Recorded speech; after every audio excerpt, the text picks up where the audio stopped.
Welcome to the Path Forward podcast. My name is Augie Gillarducci, and I'm your host. The podcast is sponsored by Second Opportunity, and today we're on location.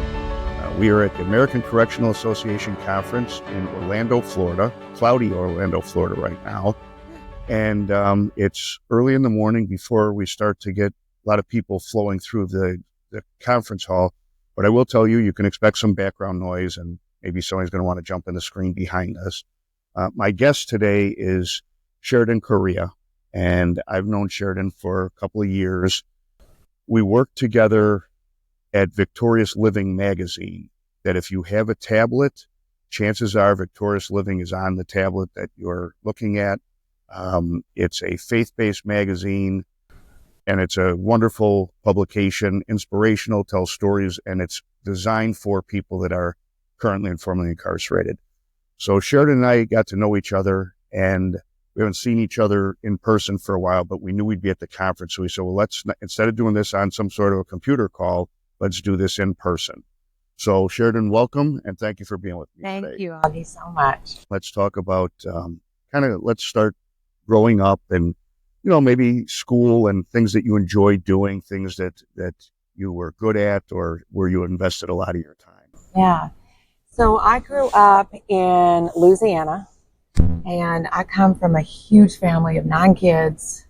There's 11 people. It was a lot of chaos and dysfunction and drama and loud all the time.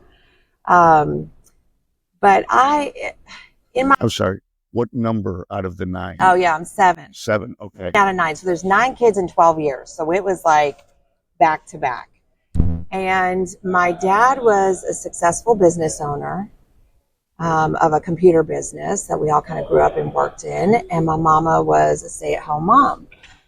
Now, my dad worked all the time. And so we rarely got to see him, maybe once a week, like on Sundays in the church pew or something. But we attended church. We were a church family. And my mama is just one of the most gifted and most beautiful souls ever, but there was a lot of stress, a lot of toxic stress that brewed in my household, and stress manifests itself in different ways, and one of those ways is mental illness and mental disorders. And so there became a lot of stormy weather, so to speak, in my household.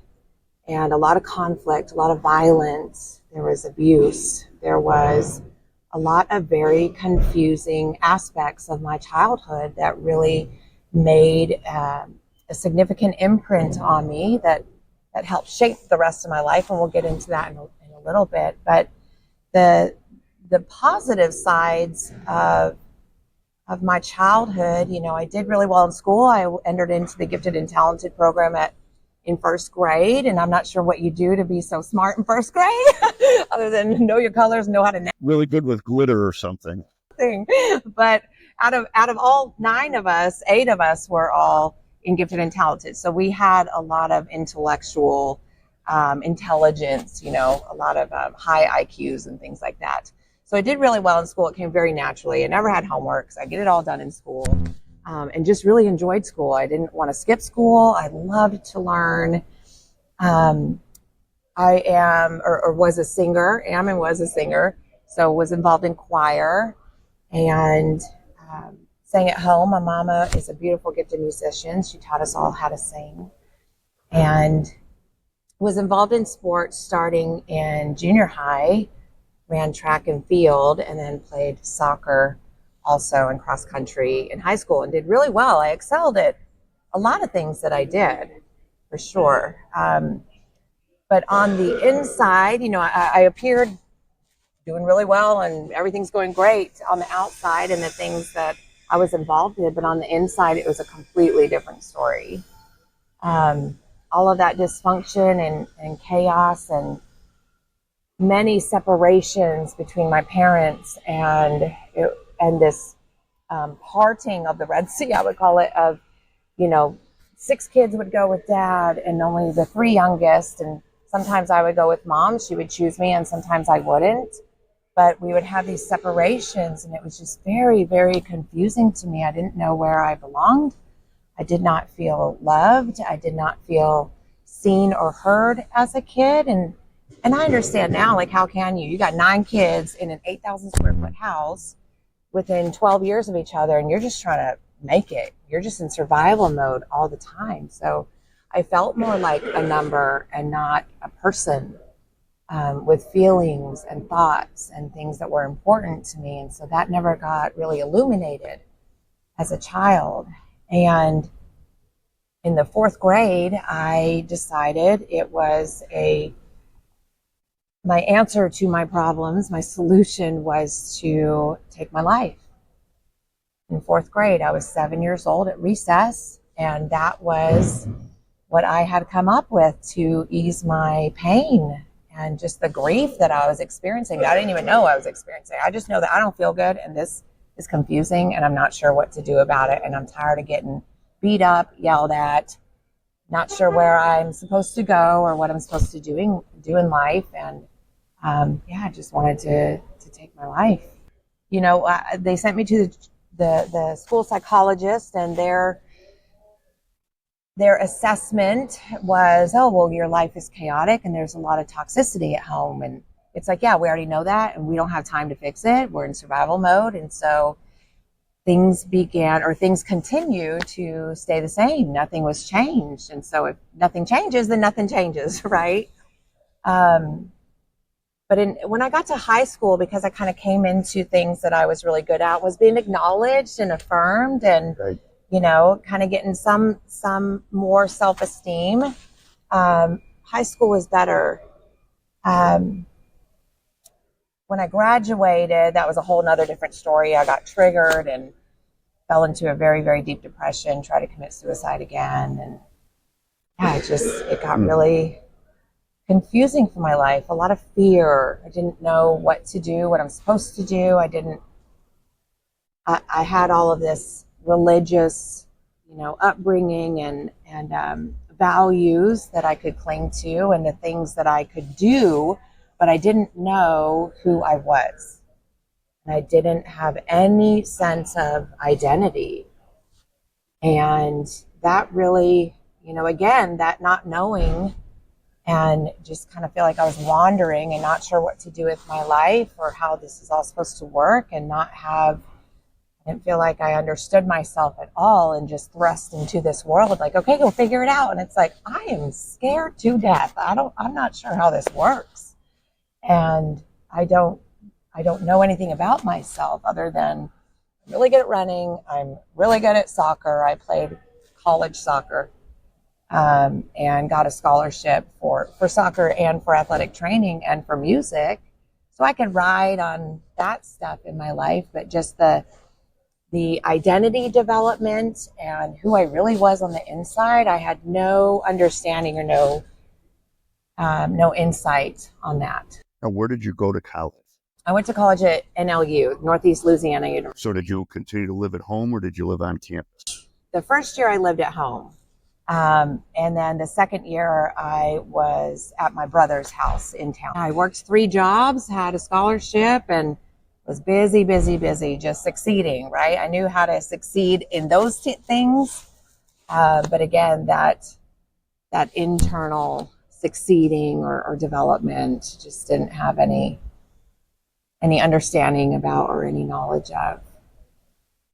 So when I moved away, I did 2 years at NLU, and then I transferred up to Utah State for a year for an athletic training scholarship. And, I moved to college, and I moved away, and I'm like, okay, I feel like I could do this. And like, I think I'm kind of cute and I'm fun. And so I think I won't have any problem getting to know people and like really getting into a community or trying to find some friends. I struggled so bad. Did you? I did. And I spent that whole year, like literally in the corner of my closet, calling my therapist, calling my parents, trying not to commit suicide, and just out of my mind, depressed and confused, and really, really, really struggled emotionally and mentally. Again, I could show up for the things that I was doing and and put a face on, wear a mask and pretend like I'm okay, but I was not okay. And of course, I'm not fixing to tell anybody else that, because that's embarrassing. Yeah. And you don't know I don't even know what to do with it. What are you going to do with it besides probably judge me and be like, you're weird and we don't want to hang out with you. So. People just flat out don't know how to respond. Exactly. Yeah. Exactly. That's so true. So I ended up not finishing at university. I had a big, I've had several surgeries on my knee from soccer. And so I had a major surgery and just had to withdraw. And I got 3.5 years in to done. yeah. That even became a pattern kind of in my life. I would start something but not finish it. I didn't know how to endure. I didn't know how to, especially when there were obstacles or barriers or any challenges that I would face, I would just crumble because I didn't have that inner strength or that knowing how to press forward and just kind of keep moving. Although I was an athlete, so that's very, very weird. I could, you give me a goal and a time that I need to meet, I'm going to do it. But internally, I kind of struggled with that. So at this point now, you moved on from the academic part of your life, and where did you go next?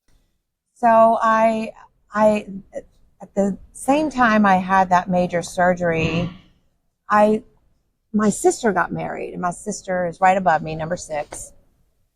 And I was like, wow, she looks so happy and stable. And I had sought after happiness and stability my whole life. And, I looked at my older brothers who are just killing it in business. And I'm like, what is wrong with me that I can't find that? I just don't have this sense of security. And although I try to, seek after it, I don't seem to come into this place of like, I'm happy or I could find that happiness and even kind of hold on to it and maintain it. So my best thinking was, okay, well then marriage is supposed to give me that, right? That's what you do. You go to college, you graduate, you go to college, you get married. And that was kind of what's the word I'm looking for? The cutting of the cloth, if you will, into the culture that I was raised in. So it's like, okay, well then let me go find a husband. So I picked somebody who, this is terrible. I picked somebody who was athletic and fun and, similar to me, and didn't really check, I thought he had the same beliefs as me. Anyway, we get married, and there was physical violence, domestic violence that came in right after. And we started going to counseling, and I'm like, he's not really complying and committing to these changes that need to be made. And so I'm like, no way, I'm out. I am out, deuces. I will get this annulled. I will have a divorce on my life record. I don't even care. I'm not into this, and I'm not going to put up with this. So I got out of that, and then just really started to do some soul searching and some healing on that thing, but not my childhood really yet. So got into counseling, and I was a women's director at a gym back home because I moved back home. So again, successful in the things that I was doing. And later on, a couple years later, I got married again, and to somebody that I thought, I was going to be together with. And there was a lot of challenges that came into that early on also. And within that space, I personally felt just very, very rejected. And, I'm already dealing with all this unhealed and unseen and exposed trauma from my childhood.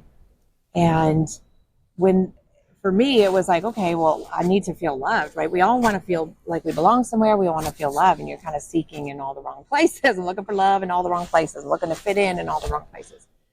But this sense of rejection that I felt constantly in the challenges of this other marriage consumed me. And I had gotten a bipolar diagnosis several years before. My mom struggles with it, and there was mental health issues and generational patterns of mental health disorders in my family. So it was like, naturally, yes, okay, you're presenting as bipolar. So yes, here's some bunch of medication and we'll just label you as bipolar and that's your problem. And I thought that little bottle of hope and that little pill of hope and healing would like fix me every day. And it didn't. It never did. And so in that marriage and with those new challenges that I was experiencing, my mental soundness, which I never really had, I don't think, it just got worse. And I, would just be doctor seeking, just trying to find answers, just trying to find help for me.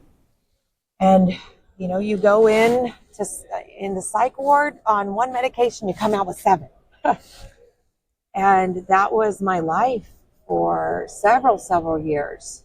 Again, just trying to find a sense of belonging, of love, of healing, and even understanding, feeling seen and heard with the things that I was experiencing, and not necessarily from what I was incurring, the injustices that I was incurring from somebody else. And I didn't have any understanding on even how to navigate. It started manifesting, just all of that turmoil, the inner turmoil inside of myself. It started manifesting in different physical ailments and diseases and problems within my body, and not only mentally.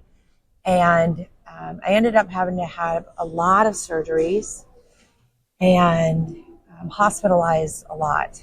And when I really entered into the world of opiates, and I was abusing, let me be clear, I was abusing my psych meds even before I entered into the world of opiates, because I had so much emotional pain,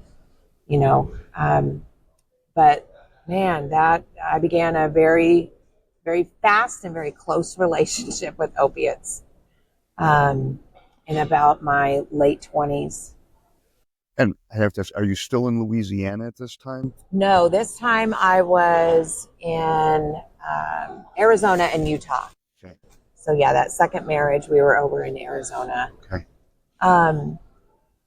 And the lying started, the manipulating, the stealing other people's medications. I would run out early all the time. And man, did it really help me to escape, though. I mean, although, yes, I had physical pain, it was definitely helping out my emotional pain. And I felt indestructible. I felt healed falsely from that medication, and feel like I could face the world and but it's temporary. It's not long lasting at all. And it caught up with me. And I spent several years and several surgeries, and even still having to be on that medication, just trying to survive and make some sense of quieting that my inner stormy life, and without doing anything externally in my marriage or anything. So I was switched on Suboxone because I'm like, hey, I'm running out all the time. I'm maxing out on all the opiates that I'm taking. I'm still having to have surgeries. I'm in 3 years of physical recovery from a huge trauma accident that I went through. So I'm like, I went to my doctor and said, I can't do this anymore. This cannot be my life. I had 2 babies at home. I was in a wheelchair. It was so bad. It was so bad. So got switched on to Suboxone, was abusing that too, and just doing all those things. Anyway, fast forward a couple years later, my husband at that time was like, I can't do this anymore. I'm out. I'm done. And now here again, my life comes crashing down, completely crashing down. And also with that, here come all the evidence to support the lies that I had believed my whole life. I'm unlovable, I'm insignificant, and nobody's ever going to want me because there's something wrong with me. And now we add on top of that addiction. And again, no one's ever going to want me.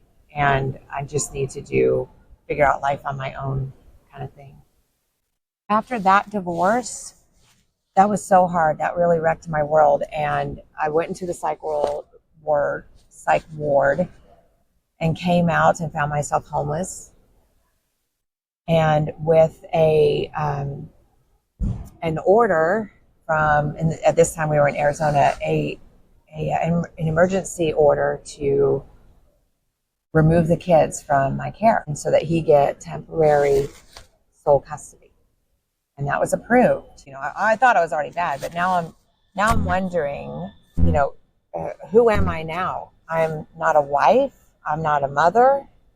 I haven't been working for a couple of years because I've been in physical recovery and rehabilitation for several years, and a stay-at-home mom at the same time.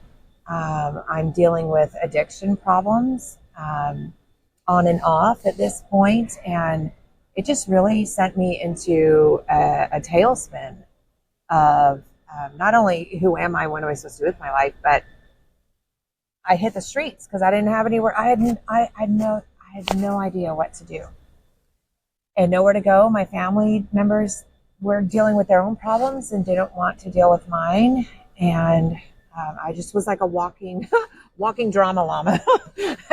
And everywhere I showed up, I just felt like it got worse. But that's when I met meth and I met heroin and started really getting involved into these crowds. And at first when I came in, I was like, what is going on here? I'd never known anyone who even did weed. Like, that was just foreign to me in the way that I grew up. So it was very interesting to me. I knew how I was getting there. I was broken. I was shattered. I was dealing with so much emotional pain and physical pain. I didn't know how to deal with it. And that was evident to me, but I just had no answers or no direction in how to face that. But I would ask people, like, why are you here? Why are you here? Why do you do drugs? Why are you homeless? What happened to you? And it was an undercurrent of the same story.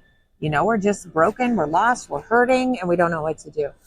And they would always think that I was an undercover cop, though, because they'd be like, you ask too many questions. You need to stop. And I'm like, I'm genuinely concerned about you and about me. And like, what are we doing with our life? But I entered into, right after the meth and heroin, I entered into crime and was like, oh, I could sell this. I could move this. I don't look the part. And so I could easily get involved in this and make a lot of money. And, I was not a good criminal. I had no idea. No idea. And so I would really ask a lot of questions to be better at being bad. That's horrible. But I got thrown into this significantly different life that I had ever known. For 3.5 years, I was running in that life. And it got to the point pretty early on. It was like, okay, I had figured out that there's only two ways to escape this life. And at this point, it's like, I'm in it to win it. I'm going hard. I have no plans of getting out, although I know I need to, but I have no idea where to start. It's so overwhelming. And you hear, nobody comes back from this type of life and all this stuff. But I had figured out, okay, it's either going to be prison or death for me. And I was okay with that. It was totally fine. That was, I would say waking up every day, but I wasn't asleep most of the times. That was just what it was. So the first couple times I got hemmed up, though, I got caught up and in jail and withdrawing and in the psych ward because I'm now out of my mind and I'm trying to commit suicide. And anyway, that took a very, very hard, deeper toll on me that just really was destroying me further. Sure. And so we've had conversation. In total, you were incarcerated and you were in jail 9 times? 9 times. Over 3 years, 3.5 years? Yeah, more so the last 2 years. Yeah.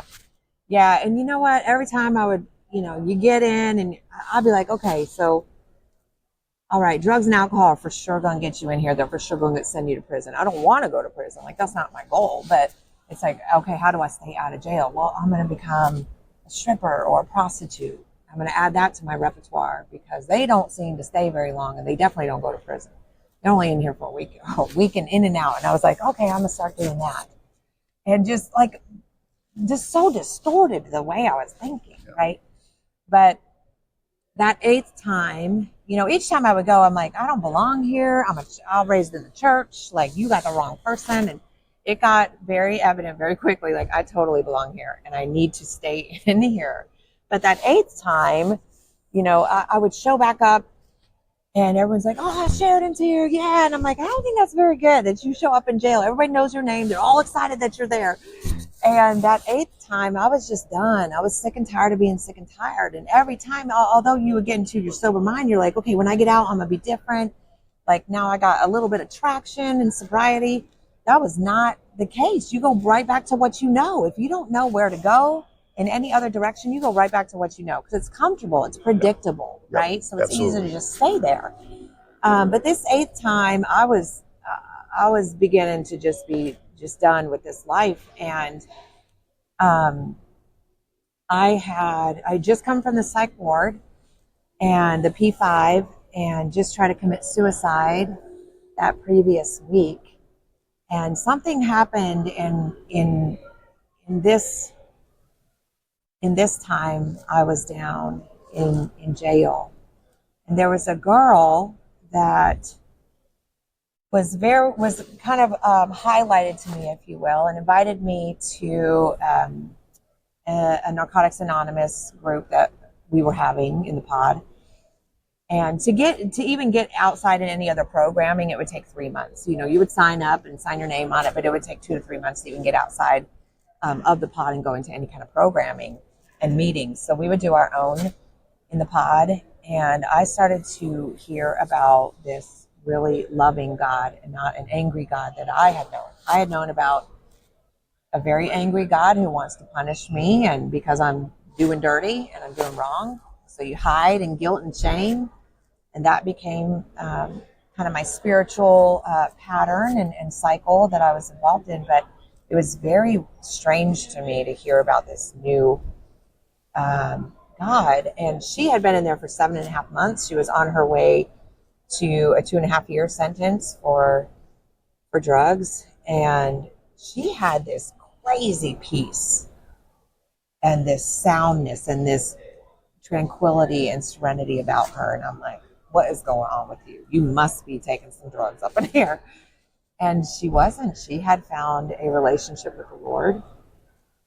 And between that and going to one of the Pentecostal church services there in the Australia jail, I had knelt down by the toilet in the pod and just I really felt God's presence and a voice come over me and say, you have been running your life, your whole life, and you need to fire yourself and hire me as your CEO of your life and let me do it for you. Let me show you how to live.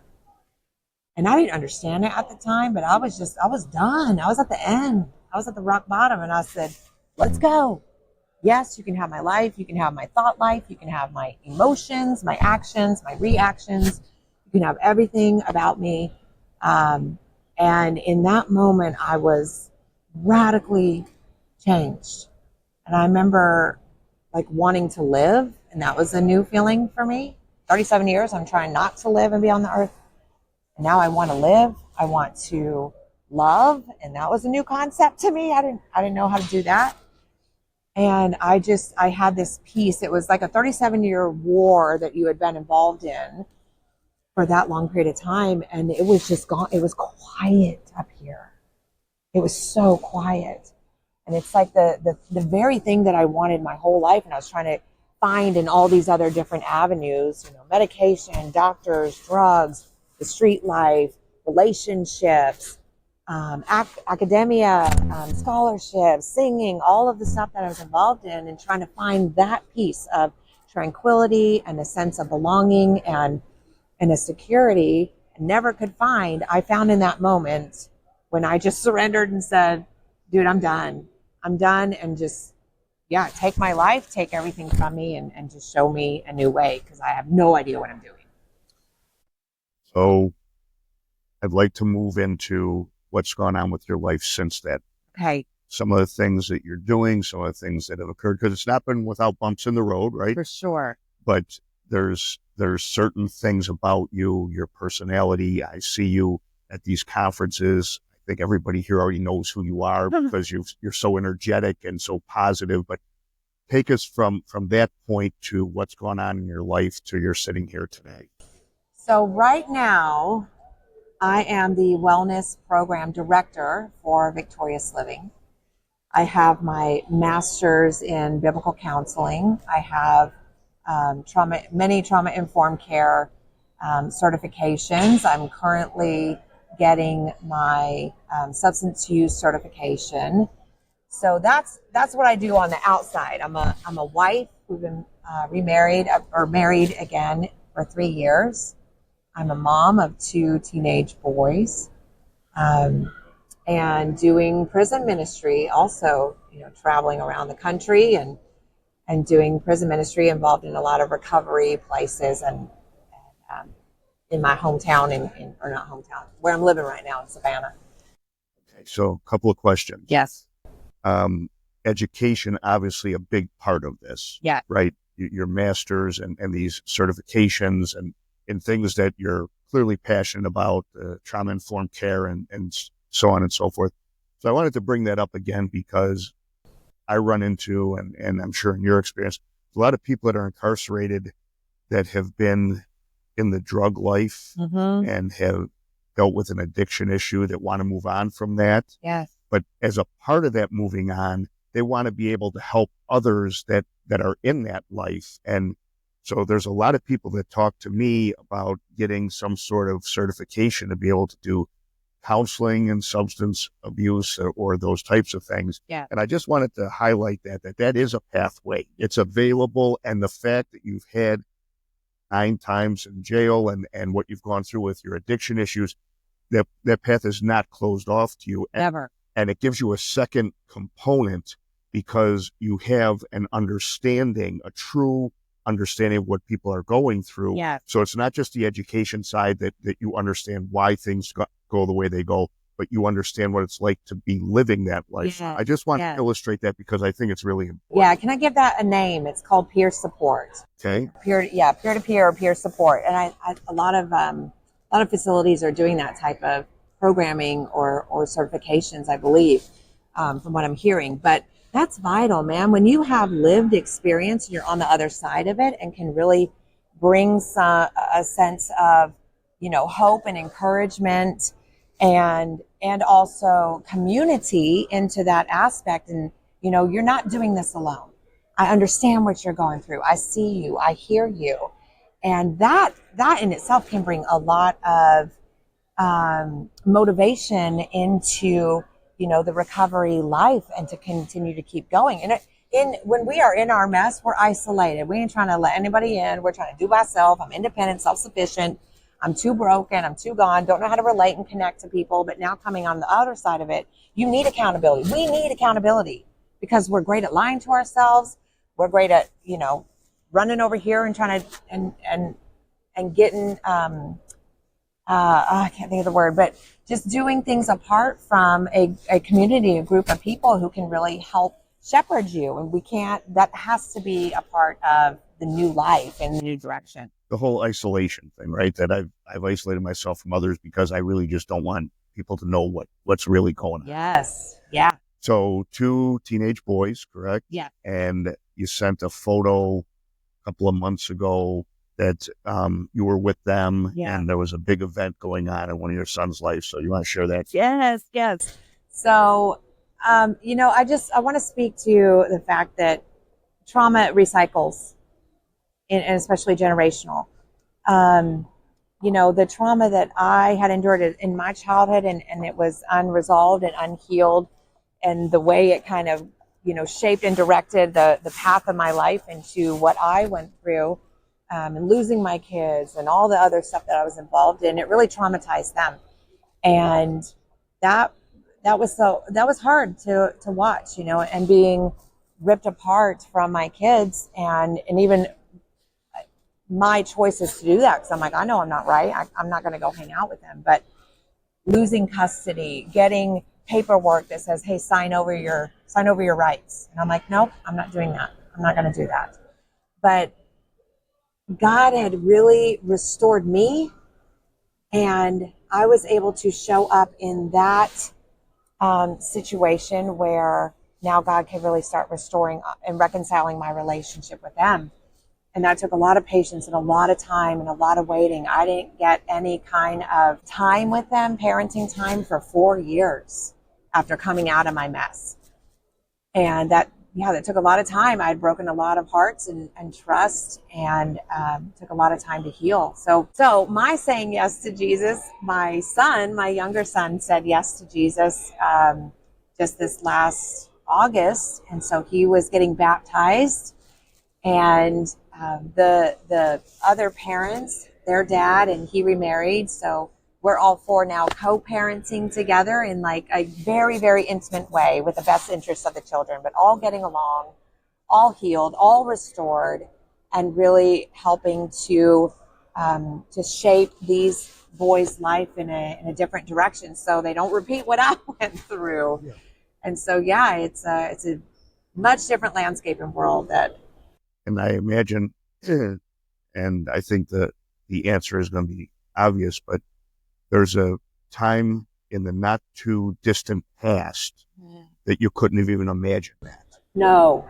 Co-parenting, having relationship with your children and with your ex-husband and so on and so forth. That's right. And so how far this thing has come, and the children benefit from this whole thing. And so it's a win across the board. Right? Amen. Yes. Yeah. The one thing that was very impressed upon me in, when I was in jail and had kind of that radical change and transformation, I wanted my motherhood back, because they had become memories to me. I truly pretended like they died.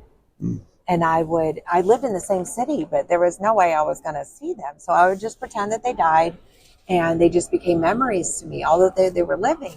So I knew that I was like, I want my motherhood back. I'm going to take back what the enemy had taken from me and what I gave away, honestly. Let's be real. And just work toward that. And that was a desire in my heart that became a goal that was like, all right, Lord, whatever it takes and for however long it takes, that's the destination that I am wanting to head to. And so because I know where I want to go, now I have to align all of my, my thoughts, my actions, my behavior, everything, even my beliefs to that, so I can even get to that point. So there was a big shift within me, a lot of things that I